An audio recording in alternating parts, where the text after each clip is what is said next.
genel izleyici kitlesi için uygundur.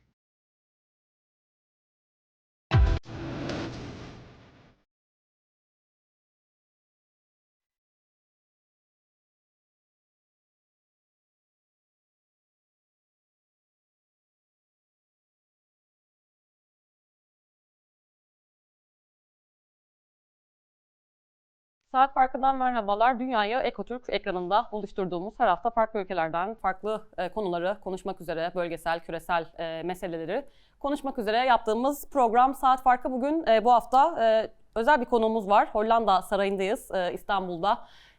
Hollanda Başkonsolosluğu'ndayız ve yanımızda Avrupa Bisikletçiler Federasyonu Başkanı Henk Swarttouw, umarım doğru telaffuz edebiliyorumdur.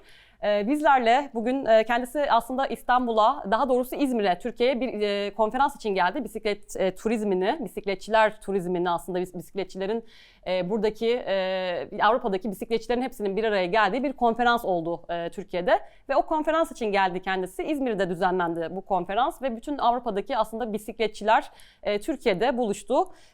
Bisikleti, özellikle bisiklet turizmini teşvik etmek üzere düzenlenen bir konferanstı bu. İşte bu konferans için kendisi İzmir'e geldi. İzmir'in ardından da İstanbul'a geçti. Biz de bugün İstanbul'da Hollanda Sarayı'ndayız. Kendisiyle biraz bisikleti konuşacağız. Avrupa'da bisiklet deneyimini biraz Avrupa'nın konuşacağız. İstanbul ve diğer Türkiye şehirleri bisiklet konusunda nerede, daha neler yapılması gerekiyor? Bu gibi konuları biraz kendisiyle konuşacağız. Mr. Swarttouw, I hope I'm pronouncing right. Welcome to my show and welcome to Istanbul.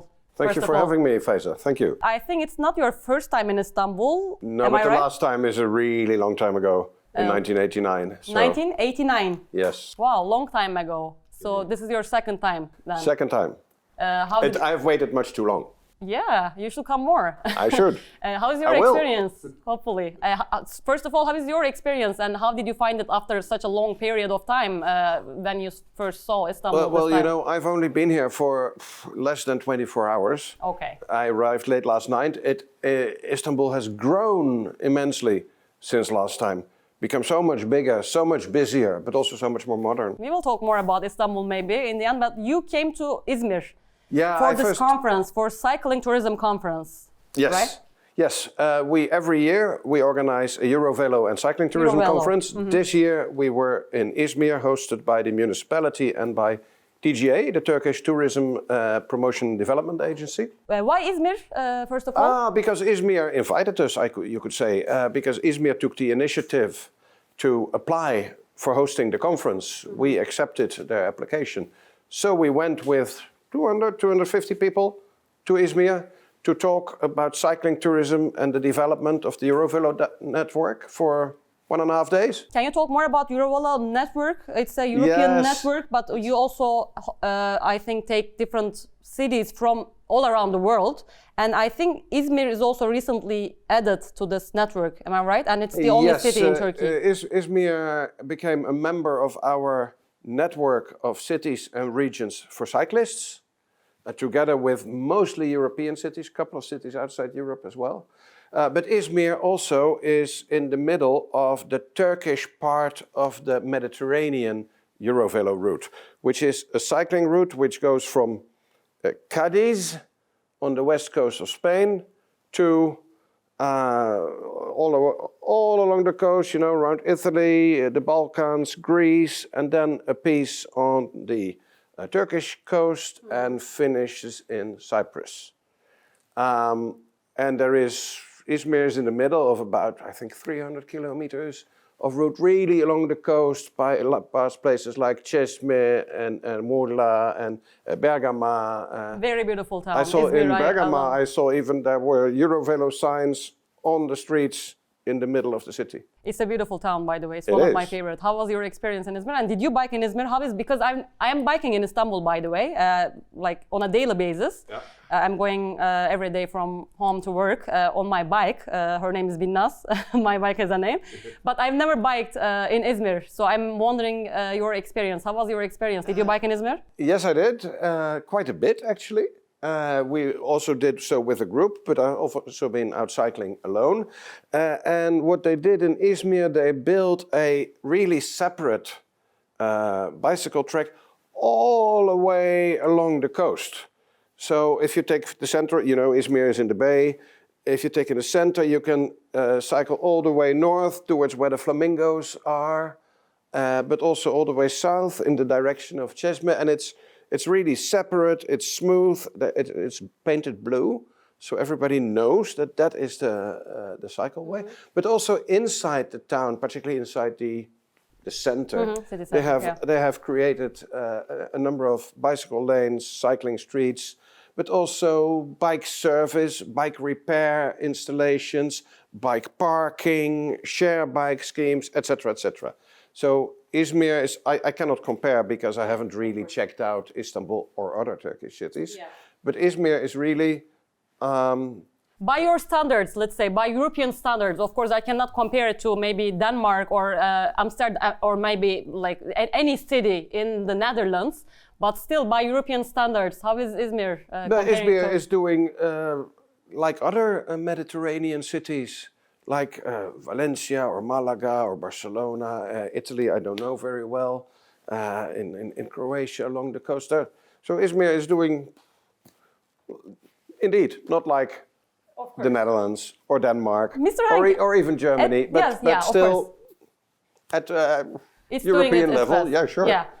I also wonder, Mr. Henk, because whenever, I mean, maybe we can talk about Istanbul, but because as I said, I didn't bike in any other city in Turkey, but when we compare Istanbul to another, like let's say to Amsterdam, let's say, it's not really fair in terms of cycling because also the geography is not the same. It's very, I mean, you have seen Istanbul, it's very hilly, there are so many ups and downs, but Netherlands and Amsterdam is flat, mainly it's mostly flat. So geography is also a very important element, I think, in terms of cycling. So what do you think about like for a city to become fully bike friendly? It takes time. If you see pictures from the Netherlands from 50 years ago, they look not so different from Istanbul. The cars are a bit more old-fashioned, but the streets are narrow and the streets are full of cars and there's no space for anything else. And the squares are full of parked cars. And then people start to change policies, maybe prioritize differently. But it takes time. So Rome wasn't built in one day. Do you remember whenever you were a child, you were biking, for instance, that time? But it's a long time ago. Long time ago. And what happened at the time was that many children got killed. Oh, okay. In traffic. Children cycling in traffic were killed in car accidents, which led to a social movement, a kind of a revolt, which was called Stop Killing Our Children. This is around 1970. And that triggered something because society was seeing that they were not willing to sacrifice not only the lives of the children, but also the livability of the cities to the dominance of the car. But as I said, it's 50 years ago, or a bit more even. So the way you can now, everybody now has the idea that we cycle in the Netherlands, that has taken 50 years to reach that. It's not something like you do like this. In Paris, they are trying to do it like this, right? You have seen that. Yeah. And they are making fast progress. So it doesn't need to take 50 years, but it will take 10 or 20, or depending a bit on political will, social initiatives, what the citizens accept. Yeah. What's politically feasible. Yeah, so there should be also political will also, and people should be able to change their mentality maybe. So a lot of, and also geography, as I said, it plays there also, a lot of factors play a role. So I also wonder, the motivations for cycling, like when you look at the past maybe 20 years, 30 years, or maybe more recent, motivations for cycling, how did they change? Like, for instance, a lot of focus has been put on climate change, it's good for environment. But probably it was not the case like 5 years ago or something like that. Is it more like entertainment, fun, it's climate change, economy? There is an economic also logic behind this as well. So how did the motivations change during this time? There are two kinds of motivation. One is for governments to promote cycling, and that will be things like climate change, like air pollution, like noise pollution, etc. But what's more important is the motivation of the individual person to cycle. Why do you cycle? And that is because you feel better when you cycle, right? Absolutely. There's been research being done, and people who come to work, people come by car, people who come by public transport, and people come by bike.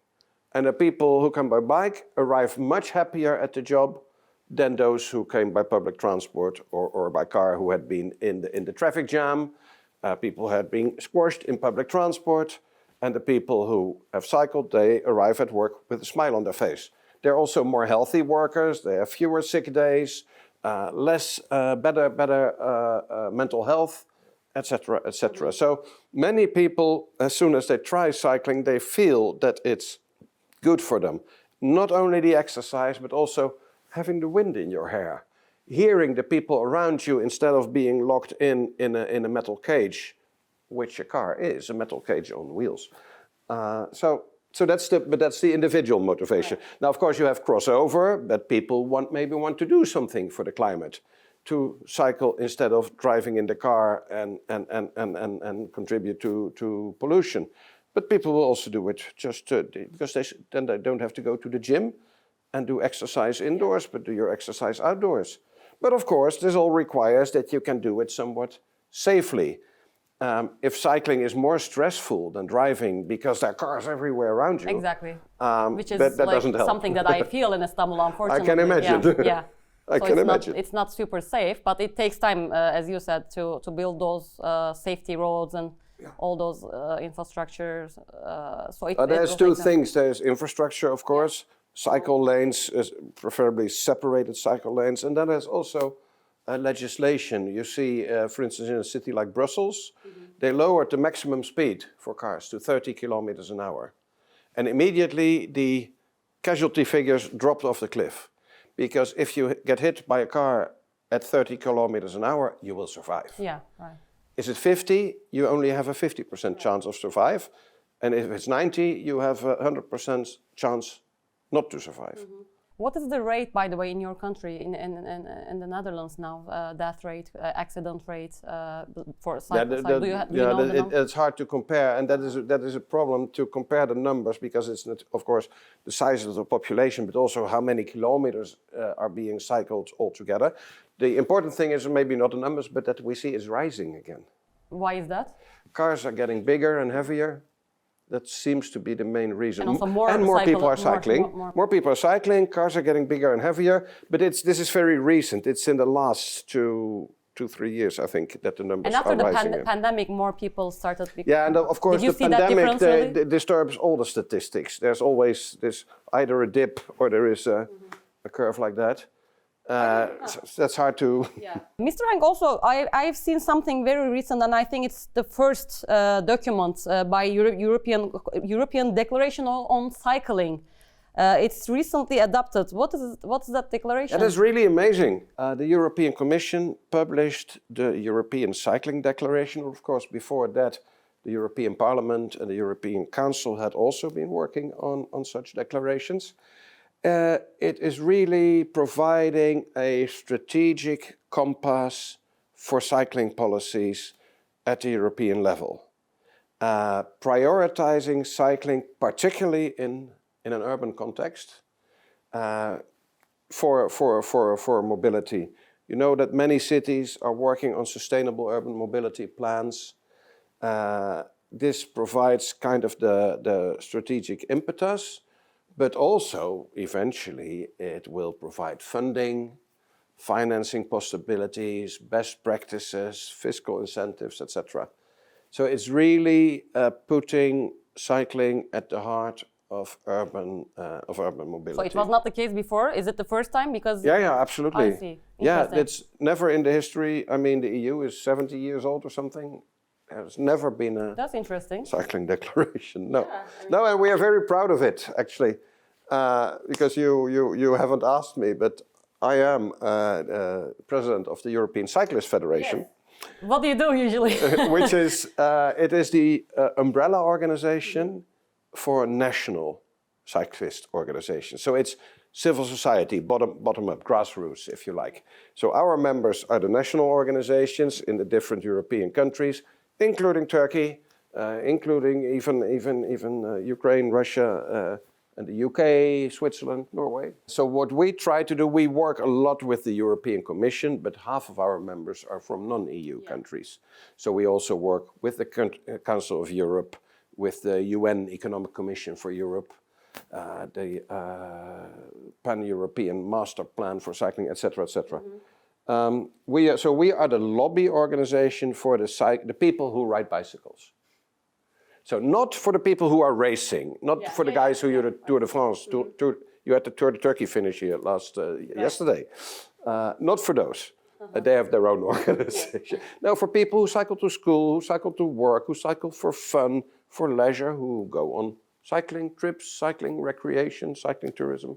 That's the people we try to make the circumstances better for them, so that they not only that they can enjoy the cycling, but also do it safe and secure, etc. So this declaration is the first, and then after this, what are your main aims after this declaration adopted? Our main aims are to increase the infrastructure. So we want to add 100,000 kilometers of cycling lanes in Europe by 2030. We want to double the number of cycling trips. We want to halve the number of people injured or killed. Of course, we want nobody to be injured or killed, but we need also to be realistic. So those are the and also to increase the investment, not only in infrastructure but also in cycling policies, in inclusiveness, because there are many people, not least in this country, who cannot afford a car. Right? Who are dependent on public transport. But why not cycling? Because public transport will also only bring you from somewhere to somewhere, but not from your house to your destination. So if you can integrate that in multimodal transport through hubs, safe parking, or taking your bike on the train or whatever. Everybody is talking about the car, but most people don't have a car. And a bicycle is a lot much affordable than a car.